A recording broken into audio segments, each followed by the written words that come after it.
Hello, I'm Brandon Armstrong, and I create online courses at MathWorks. Before that, I earned a PhD in physics and worked as a researcher in medical imaging. A fun project I got to work on was developing new techniques for low-field MRI using a custom scanner. So we had to do all our data processing and data analysis ourselves using MATLAB. Problem was I didn't know MATLAB at the time, so I asked this guy a lot of questions. Thanks, Brandon. So hi, I'm Cris LaPierre. Before joining MathWorks, I earned degrees in bioengineering and mechanical engineering, where I did a lot of data processing, importing and analyzing data in MATLAB. Back then, you had to have someone to ask, right? You didn't have a lot of the low-code tools that we're going to review today, so you wouldn't be able to do it as quickly as you can now.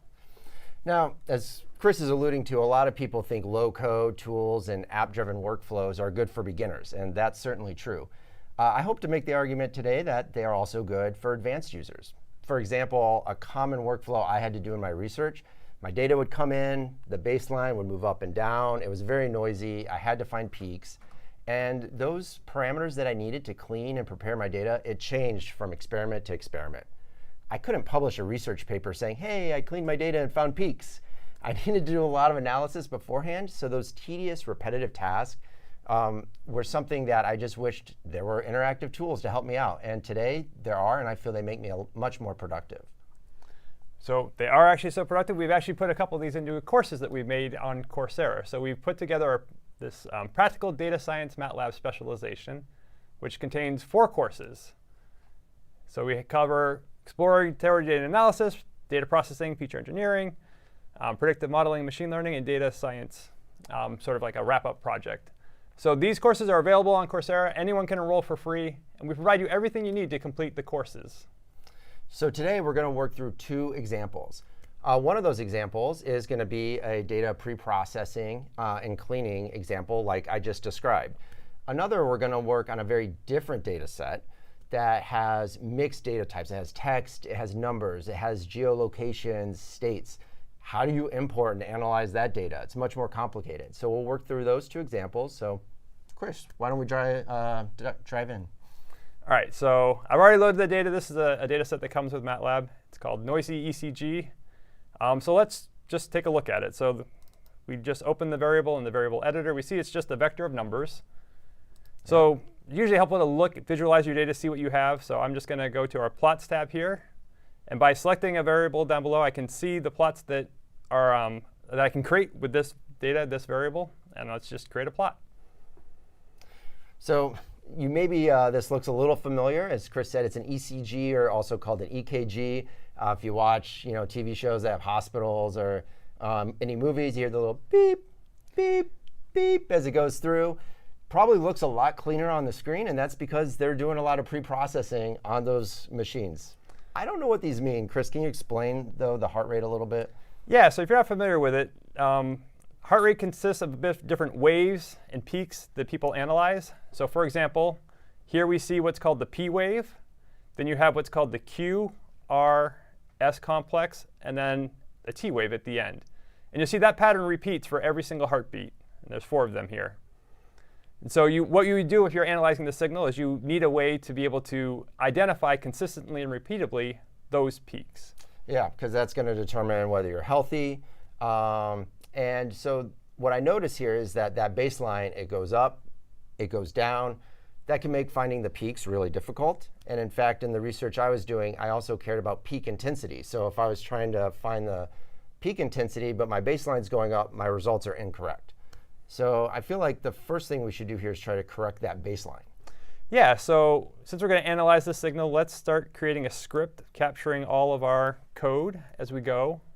Yeah, that's a good point to mention here, is that when we created that plot, the code needed to create it was automatically added in the command window. You can copy and paste that to your script and keep a record of all your work. So if I just run this script now, we'll see that the signal will show up inside. All right, so I think our next step, let me just add a section break. Let's go and see. So there's a lot of common tasks you have to complete as you're going through data processing. And they're so common that MathWorks has created a bunch of tasks to help analyze or process your data. So we look here at the data pre-processing steps, and we look through. You can see there isn't one for finding a heart rate, right? There isn't one for analyzing EKGs. But a lot of the common tasks are here. So for example, removing a trend. This drift that we're seeing, let's just go and see if we can't get rid of that. So this takes just a second to load, and we'll see that actually what it is, it's a user interface. So it's something that allows us to just use clicks, drop boxes, whatever, to actually perform an analysis on the signal. And Cris, there's a good question. I mean, it's related to heart rates in the chat. So before you go and select the data, where does the baseline come from? That can come from a lot of things. For an EKG, right, as the patient moves around, the voltages that's getting picked up can change. And so you just kind of get an increase in voltage. It can actually even be, depending on the experiment, things like temperature and stuff can change a baseline over time. So it's very common and often needs to be removed from your data. So how would we do that here? This live task, we're just going to select our input, which is the original variable. And we'll see here on the side, we're going to get a preview of the signal and then the corrected, or the baseline correction here. And we see it applied what we can see here is a linear trend. And you can see it didn't really see much of a linear trend there. It did. There's a little bit of difference, but it's sort of a uniform one. It hasn't gotten rid of that drift that we wanted. No, it's definitely not linear. So let's see what other options we have. See, these are all polynomial, but quadratic, cubic. That looks kind of cubic, so let's see what that looks like. Yeah, and so this is nice. You make a selection, and the plot updates. You can see exactly what it's subtracting. It's closer, but I still see some, kind of movement there in the baseline. Yeah, so let's see. There's a custom option. So if we go there and explore, we see it's still polynomial, but now we can increase the order. So we don't want to go crazy here, but let's see if we keep going up on the polynomial order here. One more. Actually, that looks really good to me. I'm not gonna do any more. So you see it's pretty flat. All right. Yeah, and again, using a live task for something like this is helpful because the baseline's not always the same. Again, especially like in a case where it might be patient movement. It might be something that you need to change for every experiment. And this gives you a nice, easy way to do that. All right, so we've got our baseline. I think the next step is, I don't think we're ready to detect peaks yet. If you look at, there's a lot of noise in the signal, so there could be a lot of false peaks. I think if we smooth those out, it'll make it much easier to find our peaks that we want. Yeah, it's usually easier to find peaks in smooth data. So a live task for smooth data, perfect. That'll be just what we want. So we'll come up here and see our output of this live task is saved in a variable called detrended data. Yep. So I'm just going to come in for my input here. Let's select detrended data. And now the smoothing, there's going to be a lot of options here. But I'd say the default options there actually look really good there. So again, the live task has kind of plotted the original data we input and the smooth data so we can see the result. It looks good. But yeah, let's look and see what else there is too. We have medians, Gaussian filter, lowest. And now the thing is, like, I'm not familiar with some of these, so you might not know what some of these are. I mean, the nice thing is you can just pick, see the result.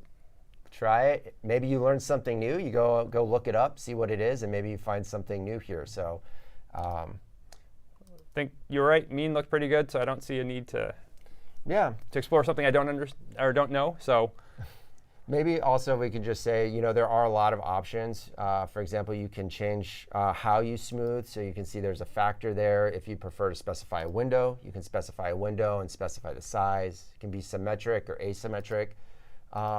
Again, it gives you a lot of options and a lot of flexibility without needing to go back and update code and constantly be rewriting it. Yeah, it makes it much easier to just iteratively sort of explore and find the right settings. All right, well, I like that smooth data.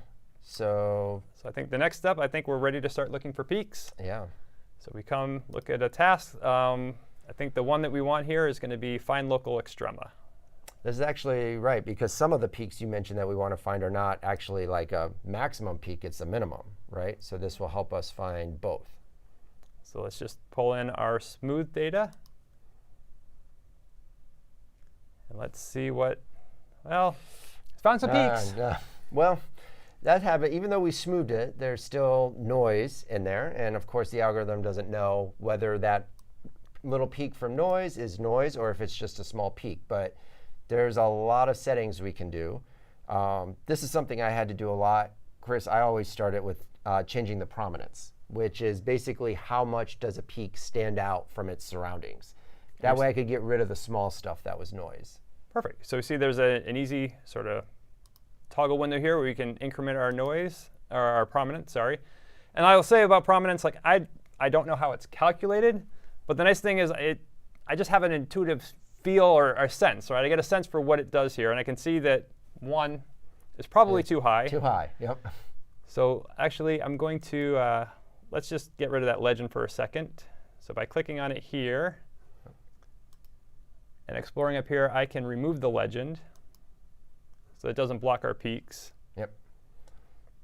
By doing that, I just want to, all right, so let's find the right value. So let's, there's the code for the legend off, so we can update the code. That. All right, so let's maybe start smaller. 1 is too big. Let's do 0.1. 0.1, yeah, because we don't have a lot of noise in this signal. So, all right. That's got all oh, we want to do max and min. Oh, yeah, we need the minimum here. So we got all the maximum. Let's find all the minima, too. But that's the nice thing, is that you visually see it, right? If we were writing code, running it, it'd be like, oh, wait, what's wrong? You're going back, looking at your code. Here, it's very quick. Every update we make, we quickly see the results. So we look at this. I can see we've got P, Q, R, S, T, and then that's not a wave we want, but then we get P, Q, R, S, T again. So we got this little extra one in here that isn't quite, not a peak that we want to detect. So prominence isn't going to help with that. So maybe look at some of these other ones. So I'm going to look at this prominence window. Yeah, the window is often a good thing here, because maybe we can say this will force peaks to be certain distances apart, or find an area to look around for a peak. So that's, lots of options we can play with, and there might be multiple ways to get to the right answer. So very true. So with prominence, asymmetric isn't working, so let's see if we can make this a little asymmetric. So I'm going to just back off the window on the right here a little bit. And actually, it worked. Did you practice this before today? This is supposed to be a live event, Chris. Just once. Just once. But even without practicing it and knowing it, you can start easily playing around. And as Chris said, if you don't know exactly what these parameters are doing, even just by moving them up and down, you'll start to get a good feel of how it affects your results. And this just makes me jealous, because I spent so much time doing this as a researcher. In fact, I wrote my own app back in 2012 to do just this, to correct the baseline, denoise, find a peak. Today, I could just enter a few live tasks and move much faster. Yeah, I mean, how long did that take us? This did not take very long. Yeah, it's only 11:15, so. So I'd say this is a good point where the tasks have got us to a point where we can now perform perhaps a rate calculation, or look at some of the features of the EKG or the ECG. So this is a good stopping point. I think for the tasks have gotten us really through all the tedious portion and gotten us right to the information we need. Yeah, so you would be able to move forward with your analysis. Now, a question maybe you have is, where's the code? I mean, at the end, once you get this working, maybe you want to share it, maybe you want to turn it into a script or a function. The nice thing, Chris, if you can show us in the live task, these live tasks are capturing the code, and we can. Yeah, so if you want to see the code, there's an option up here to how to view it, control and code, control, code only. But the way I would do it, I'd just come down here, this little expand arrow down there, open that up, and here's all the corresponding code that I could have written. Right? We could have done it this way. Yeah. We could have written this code, and it would do the same exact analysis that we did using this interface. Yep. And so you can also see what the functions are. You see isLocalMin. There's an isLocalMax above there. The parameters that we changed, the minimum prominence in the window. And if you want to convert it to just editable code to use as a normal script, you can do that also up here when you're done. So convert the whole thing to code. And now I could come in, either copy this, paste it somewhere else, or I can just start editing this code now and actually make the changes programmatically. Yeah. And so again, this is a common task in many different areas of science. It's something I had to do. And this is something you can learn to do even in more detail if you sign up for practical data science with MATLAB. Maybe, Chris, you can pull up that window. It's a series of 4 courses on Coursera. they're free to enroll. Everything you need is provided. We provide you with the data, access to MATLAB, so you can dive right in and start learning to do this. Yeah, so we cover a lot more examples there too, right? Here we only have time to do a few, but we go through a lot more ways and processes and give you a lot more tools in those courses. Now that data was relatively simple. It's just a vector of numbers. We were still able to do a lot. In exploratory data analysis, one of the data sets we use, which is a lot of fun, is a list of all severe weather events in the United States. It includes like property cost, damage to agriculture, where the events were, the date, the time.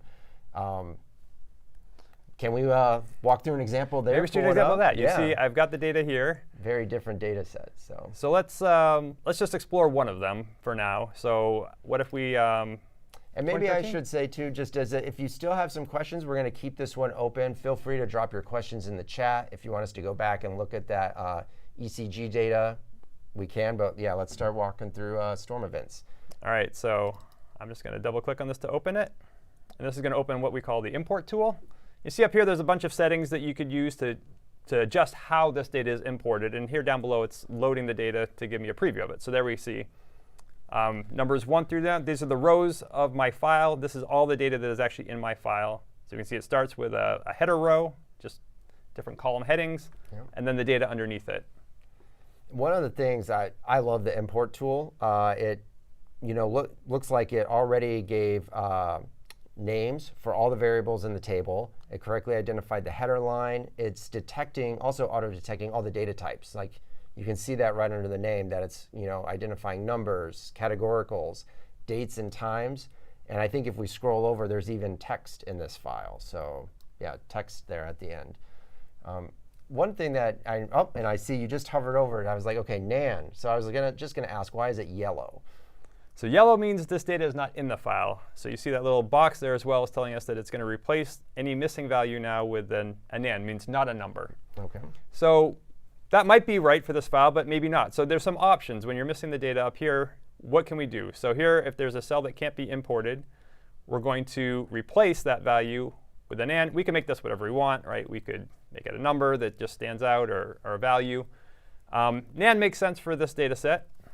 So let's keep that. But you could also, there's some other options, right? Sometimes maybe if you're missing data, you just shouldn't use it, right? So you can exclude that row. You can exclude that column.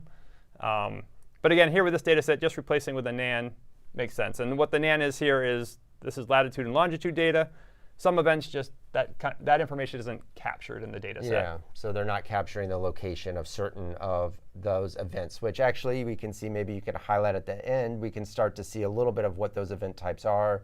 Looks like winter weather, high winds, blizzard.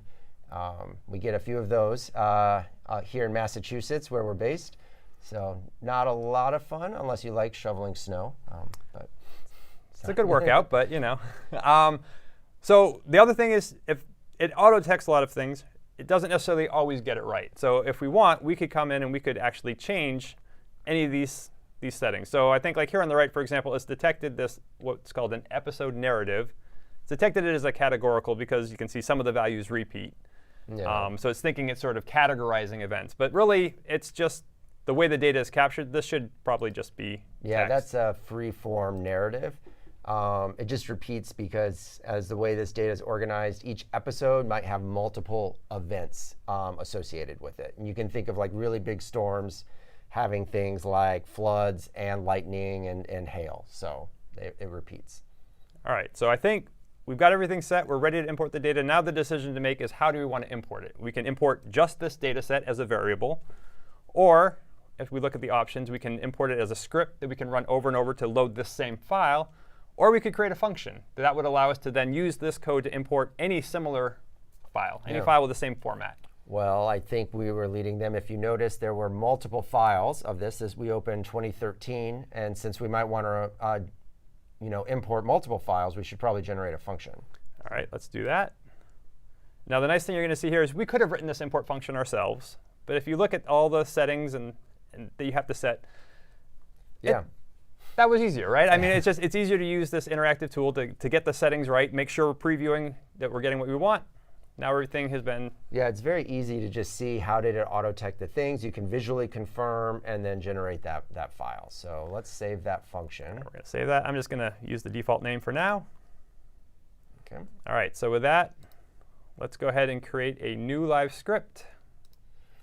And again, if you're just joining us, we're walking through an example of practical data science with MATLAB, where we show you how to import and start analyzing data very quickly. So we just created the import file that's going to bring in this list of severe weather events in the United States.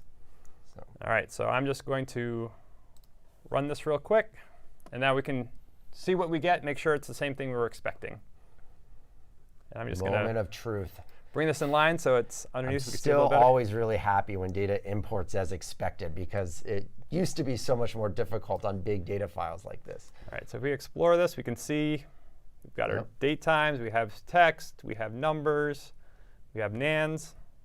So it looks like it imported correctly. All the data is here. It's all there. You can see it's a lot of data. It's almost 60,000 rows of data. 60,000 events. The cool thing, if you haven't worked with tables in the live editor, is that this table preview you see, it's actually interactive. So it's not just something we can visualize. We can actually click and expand and kind of start previewing a little bit more about what's in here. So for example, we can see states where the events have occurred. We can see counts of how many times that state is in the data set. Of course, they're not all states there. I think I just saw Atlantic North and Atlantic South. So even bodies of water or the ocean there is apparently, I mean, I guess it makes sense. Storms happen over water as well. So good point. What type of events? I mean, we can look there too. We can see. Yep. So I'm just going to bring this over, see the counts too.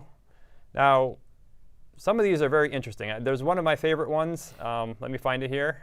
Something called, oh, I went past it, the sneaker wave. Sneaker wave. I still actually don't know what that is. So if you're watching, do a quick Google search, drop that in the chat for us. Let me know what a sneaker wave is. But yeah. So you just like accounts. I mean, thunderstorm wind, like there's a lot of those. I mean, that's a very common weather event up here. But I wonder, this is nice that we can see the contents and the counts. I always find a good way to visualize kind of, if I'm looking at counts of categorical data, to look at a histogram. That's a good idea. So let's go ahead and just create a new section. And we'll do what we did before. So let's find our storm data. We're going to open that in the variable editor. And let's just find our event types. Let's just create a histogram.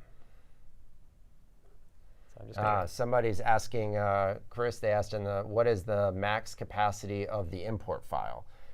I think that would depend on the hardware on your computer mostly, right? Like how much can fit into memory on the computer you have.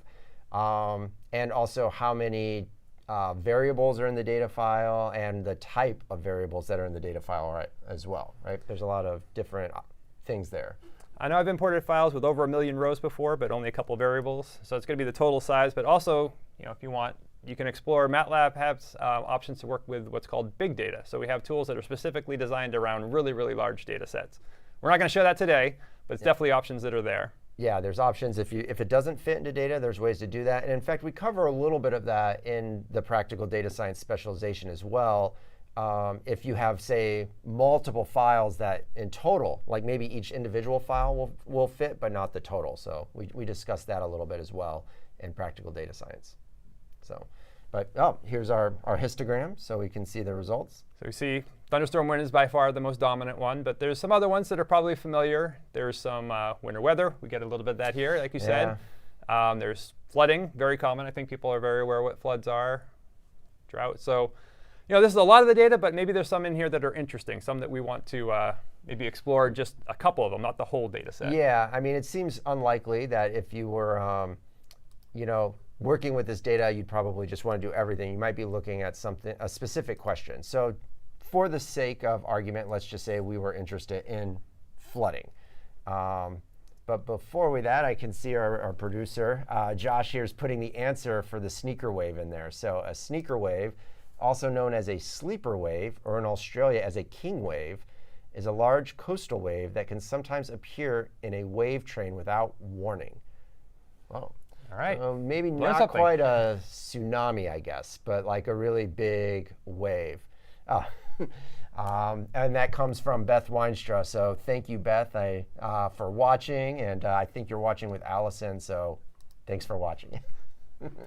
All right. So what I've done here is I've just started creating a script for this data analysis. So we have here the histogram. But yeah, so maybe let's pick just some events to look at. We don't need to look at all of them. Yeah, well, we just want to, let's just say we want to analyze flood data. So you cleared all the selections. So here I'm just going to use the checkbox to pick flash flood and flood. We'll look at both of those. See, our table here is updated. And we got some updated code. So I don't want to change the original data. I like having all of it if I need to go back to it. Yeah, I like to do the same thing. So let's copy that, and we're just going to paste this, and let's just give it a new name. Otherwise, some people are now interested in what a wave train is now. I guess I'm making an assumption when I hear that. I think of a series of waves, but I'm honestly that's an assumption. I don't know. I'm not a meteorologist or probably that's not even a meteorologist. You're a physicist. I'm a physicist. But again, another Google question there for somebody to go help us out. In the meantime, I'm just going to go ahead and run this section. So we'll see here below, we're going to get a new table that's going to just contain flood data. And we can verify that if I just expand this to look what categories are in it now. We just have those two. We see there's quite a few of them. So if we look at the table out view, now let's just see. Like if we look, we can explore. We can see that there's in a lot of the states, and we also can explore maybe months. You see it happens in most of the months of the year. All right, so this is maybe not the best way to look at this data. Like if we're trying to explore where this is happening, let's open this up and see if we can visualize it. What if we try to plot it and see? Because I'd be curious to know where these floods are occurring. So we've got a lot of floods here. So maybe we can visualize where they occur. So the nice thing is flood is one of those events that has latitude and longitude data on it. So if we just select those columns, I'm going to hold down the control and pick two of them. None of these plots are looking like they're going to be what I want. So I'm going to expand this and see what other options there are. And now let's scroll through. And I know we have a mapping toolbox. So if I keep scrolling, I'm hoping that, there we go, there's some geographic plots. Yep. So we have geoplot, geoscatter, geobubble. Oh, geobubble is interesting. Just from the picture, actually, like this is the nice thing. You get a visual cue. You see the size is different. So what can we do? Can we make the size of the bubble maybe dependent on how much damage the flood caused? Yeah, it's looking like if we have a third column, if we select a third column, that might be size data. Yeah, So let's get out of here, and let's come back, and let's do property cost is like damage, right? Yeah. Damage property. So let's just select that as well, and then let's create a geobubble and see what that looks like. All right. So it was all the way down. Go ahead and click geobubble. Take just a second to load. It's a lot of data. Yeah, it's a lot of points to put on a map, and hey, that's pretty cool. So the density of flooding is definitely kind of in the eastern part of the United States, but I see some really big circles here in the middle, right? Over there on the west part. So we scroll in, we can see this is probably where most of the damage this year happened, right? There's some very big bubbles, so that means there's probably one or two really bad events in just this area. So we look like we're in Colorado. Yeah. You know what? I have a thought, actually. Give me 1 sec. I have an idea. Oh, OK. Something that might make this a little easier to visualize. So I'm just going to take this code, put it in our script. All right. And now live scripts have a feature that is auto-completion. I know what you're going to do now, the auto-completion. This is actually, I think you copied it up top. I think I saw, yeah. Oh, I need to go down. There we go. All right, so auto-completion is MATLAB will give me hints of what options this function has. So if I just add a comment that I'm going to keep on adding to this function, I see there's some options here. I don't want to set color, though. We wanted a better visualization. So if I expand this to the second option, I see base map, map layout, yeah. So we see what base map options we have. And when you're looking at flooding data, I think something like a topographic map actually is really helpful for this visualization. It'll show us mountain ranges and things like that. So let's run this section again, having added that to our map, and scroll down. So that's looking a little nicer. I'm going to pop this out. Just there's a lot of data, so it's easier to see this big. And I just want to make a comment about these, tools. Like if you're new to the function, again, like if you're kind of learning MATLAB, these can help you learn the functions and the options available. But even if you're really experienced, GeoBubble is not a function that I'm going to use very often. I'm not going to remember that it's topographic. I remember base map, but I don't remember the options that are available. So it's nice to just have that hint there, rather than having to pull up the doc page and remind myself. So here we can see that, yes, this is in Colorado. And now perhaps if you're familiar with some of the cities, we can see that some of the big ones happen right outside of Denver or Boulder. Yeah. So that could explain maybe why there was so much damage with this storm as opposed to some of the other ones that happened around this area. Yeah. So this is really good for seeing the location. We can see where the really big events occurred. I'm wondering if we can be a little bit more exact, and maybe we can try to sum up all the damage for each state, and then we can kind of look and see, get a good idea of what regions are more affected by flooding. So that sounds like a task to me. So I think let's go back and see if there's a task that would allow us to look at this sort of data and do some sort of group analysis. And maybe I'll just take a quick pause, because there's a question in the chat I want to make sure I answer. For weather data, is it possible to import real-time data from some API, for example? You can use APIs with MATLAB. I don't know of one for weather data. I have gone and I'm forgetting which government agency, but they'll publish you can get weather that's updated every 15 minutes with wind speed, precip, temp, and stuff. So that's really cool. You might want to check out ThinkSpeak. I know people have set up little weather sensors, humidity sensors on ThinkSpeak, where you can also kind of get data kind of live and analyze it. So check that out. That's a good point. All right, so I'm sorry to interrupt. We were going to You're compute. We were looking to calculate maybe by every state or something like that. So it sounds like state could be a group. So I think this compute by group task sounds like something we could use here. So again, we'll let this load up. And then our options here, let's see, we want to group by, let's see what options we have. So it looks like we can pick, we need to pick our data first, I think. Yeah, right. So we want to flood data. Flood data. So all right, so it's we're going to grouping by state. Let's just see what we're getting. If we scroll down, we get a preview of the results already. So it looks like each state and the number of events that have happened in that state. OK, so that's what it's done. It's taken. So if we scroll up again a little bit here, Chris, so we selected flood data, which was our table. It's grouping on state, and it's looking at all the unique values. And down below, we see that computations per group says count. So it's just counting all the events that happened in those states. So and you could group on other things, right? We could group on month. Yep.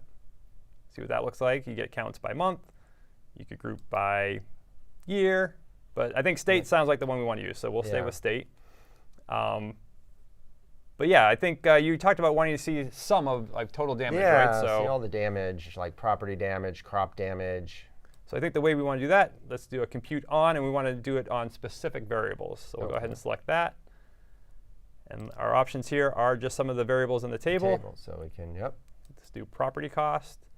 And you can add as many of these as you need, or you could even just select to do all of them. If you have just all numeric data and you wanted to sum all the numeric data, right, that was just all numeric, all, yep.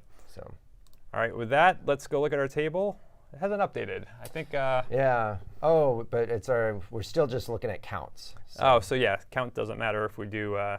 Doesn't matter what variable we're looking at. The count doesn't change. The count doesn't change regardless of that. So we can compute some other things. So it looks like sum was one you mentioned. I don't think any other ones are needed, but I think I would point out that we also would have the option, if these don't do what we want, we could actually write our own function and have it use that. That's right. All right, so we look at that. Now we have our property and our crop damage cost here. So I think it looks like it's ordered alphabetically. So Colorado is there near the top, so we can see it. But maybe we should sort this table so we can get a better sense of where it is. So we want to see the big one. So we'll do largest to smallest. I'm just going to go ahead and update the code. And yeah, so this year, Colorado had a lot of damage. $707 million worth of property cost. That's a lot. So this is already right. We've done a lot. We've kind of looked at where the floods were. sum the property cost. Now we can, because we did this as a script, we could actually do this on all the other files, right? We could kind of see, is Colorado prone to this event? So maybe we can load one of the other data files and rerun this script. Let's come back to the top. So I mean, that would just be as easy as just changing this to, let's look at 2014. All right. I'm going to run the whole script again. Scroll back down to the bottom here. And again, it's a pretty large file, so it takes a second to run. And this time it's Michigan will E to the 9, so over 1 billion. That's 1.8 billion. Yeah. So I guess Colorado, we could do two things. We could look at the map again. Yeah. Take a quick glance and just see what, compared to what we saw before, what does Colorado look like this year? So let's just zoom in again. See the big ones over here. Oh, yeah. So there's that one in Michigan that we saw. And so there is some flooding. If I hover, I can get some values. That's like 10,000, 15,000. So there's always, flooding is not uncommon, but at the same time, it was just a really bad year in 2013. So let's see how it stacks up. If we go back to the table and look for Colorado. So, and again, if you're, I think it was in the 30s. There it is, 37. Because we didn't practice this before to know where it went. So, yeah, so definitely a lot less. And if you're just joining us, we did this analysis. This is something you learn to do in practical data science with MATLAB. There are free courses available on Coursera. Everything you need to do this is provided, the data, MATLAB. And the reason I bring it up is you might be thinking, well, can't I just import all that data, stack it all together, and do this analysis all at once? The answer is yes, and we'll show you how to do that in the specialization. But we could run one more year here just to kind of check, right? Yeah, it was only 1 year. So let's see, maybe go up one more year. Yeah. Let's do 2015. We'll run all that. And then there's a question in the chat I want to get to as well about filtering to show only things of interest. So we'll come right back to that here, but let's look again at our results. And see another over 1 billion, but Texas. Yeah. So we scroll down again. Colorado, I think, if I remember this year, it's in the 20s. There it is, 22. 20s. And where was Michigan this time? I actually don't know if we looked at that, because Michigan was the state most affected. And so not in the top 20. Scroll. We didn't practice this part. I actually don't know where it's going to be. There it is, oh, 44. OK, all right. We found it. We start hunting around the table. But that might get to why didn't you filter to just show only those bubbles of interest? There's many ways to filter the tables here. So that's a really good question, depending on what you want to do. Maybe, Cris, we could just, for example, on one of the tables, filter on a numeric on the property cost to Sure. we only want to look at events above a certain dollar amount. So I just need to get the scroll bar here, go over to our property damage or property cost. Yeah. And so when you open it up, again, the scale here looks a little funny, and that's because most of the events, thankfully, have 0 damage or almost no damage, but there's these few severe ones. So if your data is more kind of tightly bound, that plot will look better. But maybe we just go in there and we just type, say, 10,000 or 100 or something. Yeah, whatever, to just eliminate all the zeros, or you can put in whatever you want. You see the code updates. And we can go look, and we had, around 6,000 floods, and now up there it says it's 2,700. Yeah, you see the size of the table right there, 2798. So it's eliminated all those that were below, the codes there. So now if we reran this, we'd only be including floods that included property damage. So good question. So, I kind of, to recap what we did here, we imported a complicated data file, quite big. We didn't have to write the code to do that. That was auto-generated for us from the import tool. We created some cool visualizations. We found the total property damage by state. We summed it all up. And we didn't write any of that code.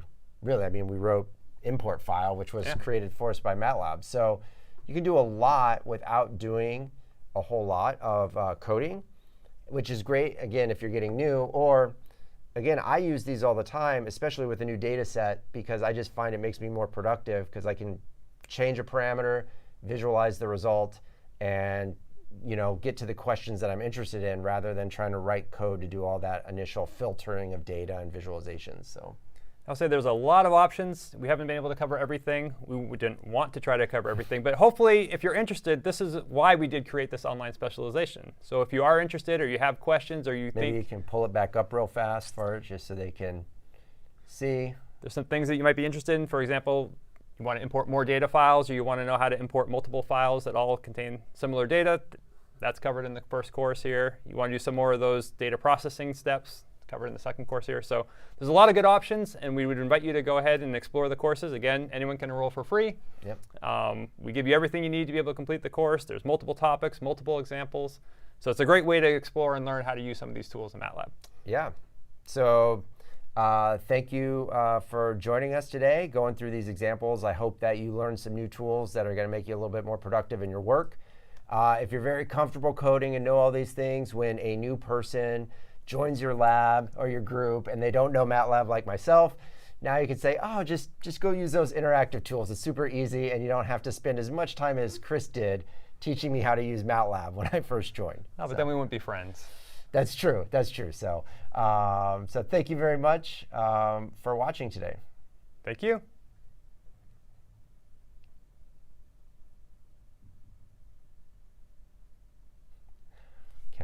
Are we offline? We're still live.